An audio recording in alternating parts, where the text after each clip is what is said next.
Okay guys, today we are going to talk about growing garlic in Texas.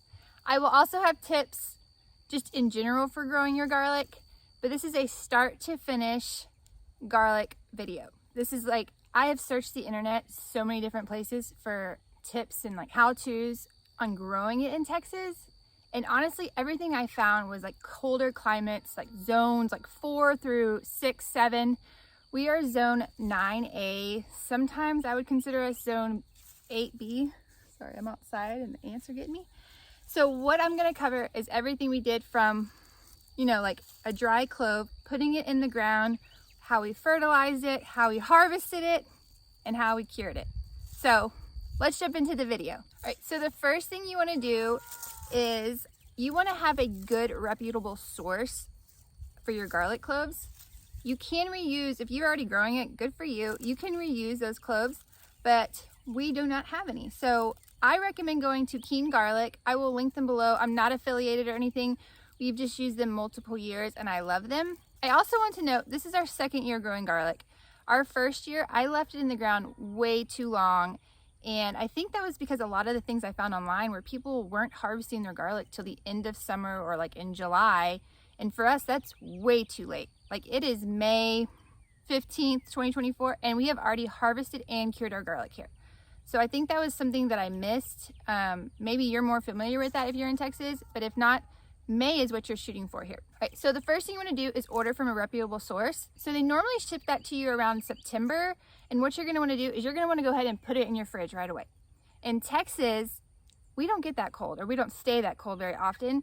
So you're gonna replicate what nature does in northern climates, and you're gonna put it in the fridge for a good 60 days at least. That's my recommendation. 60 days, I mean, any amount of time is better than nothing, and you won't hurt it by keeping it in your fridge. Okay, so sometime between November 1st and November 15th, you're gonna want to get that garlic in the ground. And before you put it in the ground, it's not completely necessary, but they do recommend that you do a garlic fertilization soak.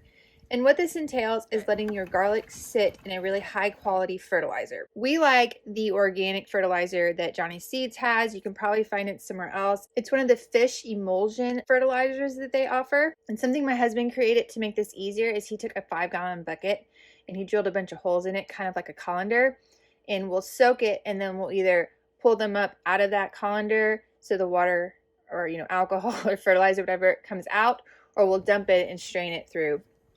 But it's a really easy thing to have on hand, so you're not touching all this stuff because the fertilizer does smell awful. So once you get everything set up, you're going to want to start peeling apart your garlic. You don't have to take the paper off the cloves. You can, but it's just a lot of extra work. We left ours on and everything grew fine. Elephant garlic is massive. The cloves came already separated, but the smaller garlics did not. So we just sat in the yard and we peeled. It was a great family activity. Everyone got involved. There really is no wrong way to do it. I mean, if you're too rough, I think that would not be good for it. But our kids did it, so go to town with that. Once you get everything peeled, you're gonna put it in your bucket and you're gonna douse it, like cover it completely with alcohol. You can use alcohol, vodka, just some kind of sterilizer. And all it takes is 10 minutes. Once the clock is up on that, you can go ahead and move it to the fertilizer soak. I believe we used about a 1/4 cup of fertilizer to about a gallon of water. We kind of estimated it and we let it sit. Let it soak for at least 30 minutes or overnight. We let ours go for 3 days on accident because life got busy and everything turned out fine again. It's very flexible. These are kind of just guidelines. But what we did is we separated all the different cloves into buckets and we let them soak. During the time that it was soaking, we went back to our beds, and just FYI, we did not prep these beds as well as we probably should have. They were made a few months in advance, and I've learned a lot about compost and different methods that we should have probably been doing, like covering with wood chips while it was just sitting there. But that's what learning is, and that's why I'm passing it on to you. We decided to do for the elephant garlic just 2 rows in one bed, and then for the regular size garlic we did 3 rows in a bed. We dug a trench about 1 inch or 2 deep, and we drained off our garlic, and then we started planting. This went pretty quickly, but was a lot of bending over. Now, off the top of my head, I think we planted the elephant garlic 6 to 8 inches apart, and then the regular garlic probably 3 to 4 inches apart. You also want to make sure you're putting the root of that garlic facing downward, so this will allow the plant to be properly oriented and grow much more easily. I don't even know what it would do. It might wrap around itself or just be a weaker plant if you don't do that. Then you just want to cover the garlic back up with that soil you had pushed aside. And this is the next step that is totally key with your garlic. So in northern climates, the garlic is going to stay dormant all winter long, and in the spring it will slowly start to pop up little green shoots.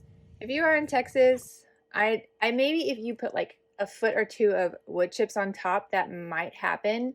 Maybe you do that and then you peel them back in the spring a little bit to give it some more warmth. But in Texas, ours started coming up in December, and I was a little nervous, but I mean, at that point, there's really not much I could do with it. So once you get it planted and covered, you're going to want to cover it with mulch or leaves or something like that.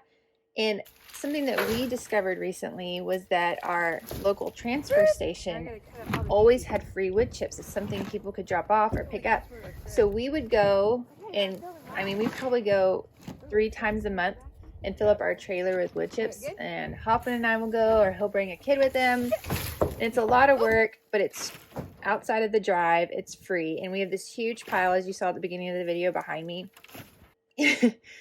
And we're just like, the more we can get, we're always worried that they're not going to have them one day, or sometimes it's hard to get to. And as you can tell, we had to climb up and we had to scoop, and sometimes there's clay clods. The only thing I worry about is I don't really know the source of the wood chips, but for the most part, we haven't had any issues with them, and we put them everywhere in the garden, and all of our plants are thriving. So if you can get them for free, honestly, it's just people who are trimming trees and just going and disposing of them. So I'm not that worried. So you're going to want to take those wood chips, and you're going to want to put 4 to 6 inches, probably closer to 6 inches, over all of your cloves. And this is going to protect them through the winter. So in December, our garlic actually started to come up, and here's some pictures of it. And the only thing I could think of is we're just going to maintain it and see what happens. So weekly, we went out and we picked weeds. That's the second probably most important thing. After the wood chips, you want to go out and you want to weed. They do not like competition. They are heavy feeders, and anything that's going to take nutrients from them it's not going to do well for your bulb size. Something that we did not do very well that I would like to go back and do is fertilize more. I don't have a fertilizing schedule, so that's something I want to nail down next year when I start to plant.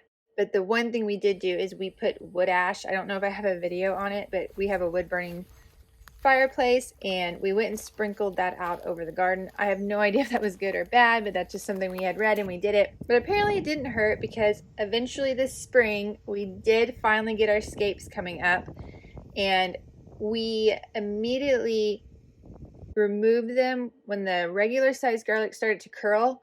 We moved our hand all the way down it and we snapped it where it met the other leaves. And then on the elephant garlic, as soon as we saw it, we did our best to remove it. All right, so I did read somewhere that old timers used to leave a few scapes attached on their garlic, only because when that flower blooms and then it's about to drop their seeds, that's kind of when the plant is basically done growing and it's ready to reproduce or ready to seed. So that's going to tell me, theoretically, that everything else is done, because they're kind of all throwing scapes at the same time.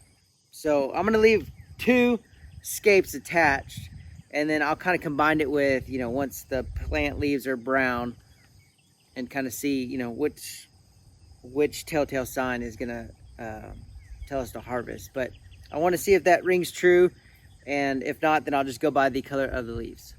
And you can save the scapes and chop them up and eat them in your meals. I think soups and omelets. We just chopped them really fine and froze them and put them in the freezer. I haven't even used them yet, but I really don't want anything to go to waste.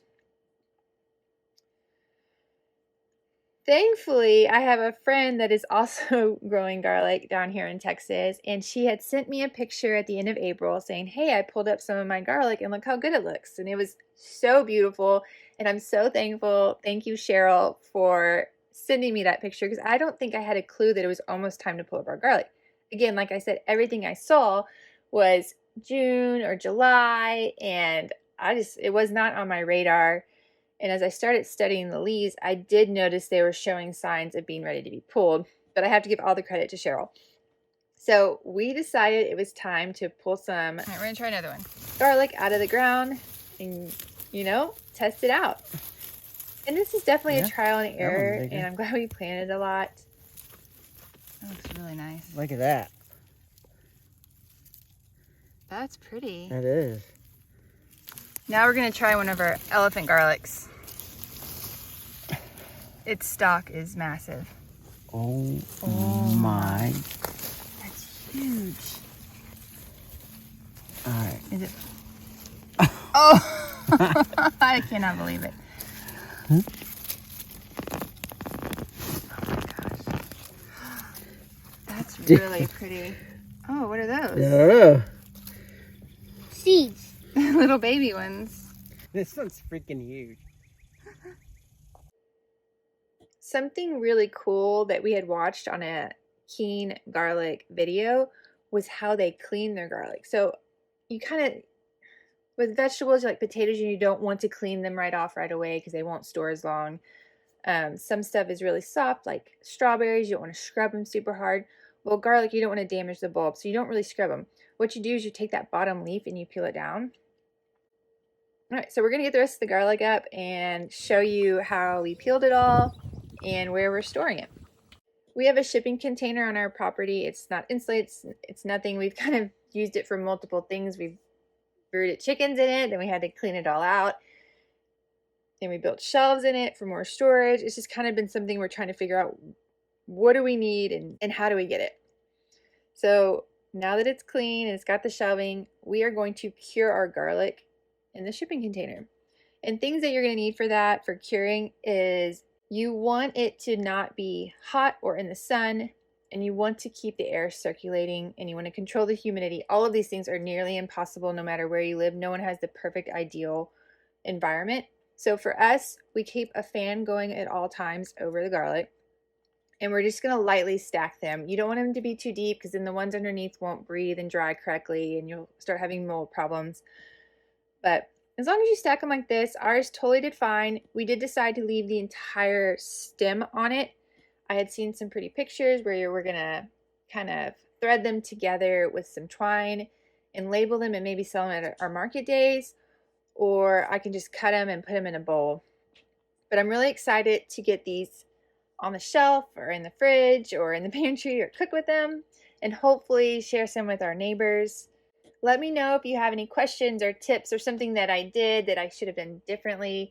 I'd really love to know a fertilization schedule, because we have great shoulders on these, but I do think they could be a little bit better and more consistently shouldered. We really are learning so much here at Tiny Shed Life, and I'm excited to share with everyone. Be sure to hit the subscribe button, like this video, and we'll see you next week.